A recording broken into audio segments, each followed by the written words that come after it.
He's at the top of the pile, knows his place there. He's secure in that world. He justifies it by saying this is different. It's one last hurrah, and he means to make the most of it, even if it is terrifying. He stumbles on a slippery step as she watches him from the beach, a cigarette dangling from her lip. His knee gives way beneath him, and for one terrifying moment he thinks he will fall, until he slams his other leg down, righting himself at the last minute. "Careful, darling," she drawls. "Someone's going to get killed on those steps if they're not careful."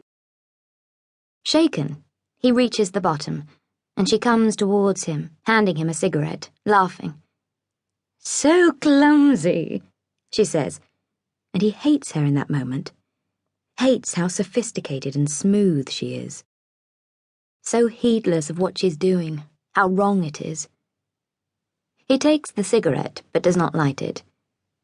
He pulls her towards him, instead, kissing her wet, plump pink lips, and she gives a little moan, wriggling her slim body against his.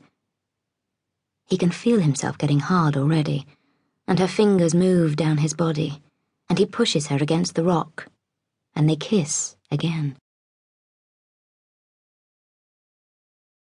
"Have you always been this bad?"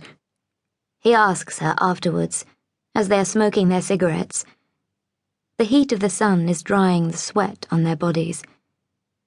They lie together on the tiny beach, sated, as the waves crash next to them. A lost sandal, relic of someone else's wholly innocent summer day, is bobbing around at the edge of the tide.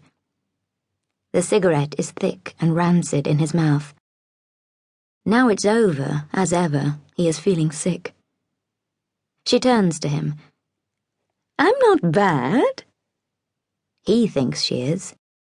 He thinks she is evil, in fact, but he can't stay away from her.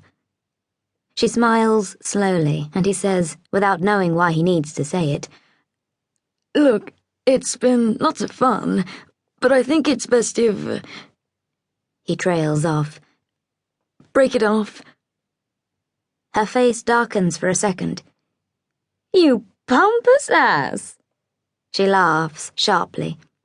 "Break it off! Break what off? There's nothing to break off. This isn't anything." He is aware that he sounds stupid. "I thought we should at least discuss it. Didn't want to give you the..." God, he wishes it were over. He finds himself giving her a little nod. "Give you the wrong impression."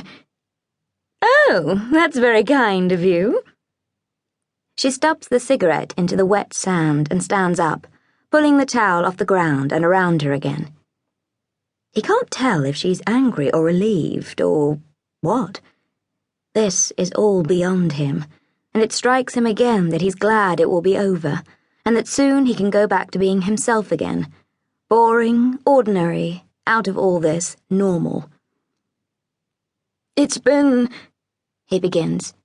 "Oh, fuck you," she says. "Don't you dare." She turns to go, but as she does, something comes tumbling down the steps. It is a small piece of black slate. And then there is a noise, a kind of thudding. Footsteps. "Who's there?" he says, looking up, but after the white light of the midday sun, it is impossible to see anyone on the dark steps.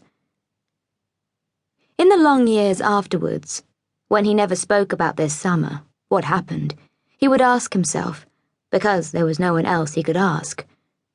Who? His wife? His family? If he'd been wrong about what he'd seen. For in that moment, he'd swear he could make out a small foot, disappearing back up onto the path to the house. He turns back to her. "Damn. Was that someone, do you think?" She sighs. "No, of course not. The path's crumbling, that's all. You're paranoid, darling," she says lightly. As if they'd ever believe it of you anyway. Calm down. Remember.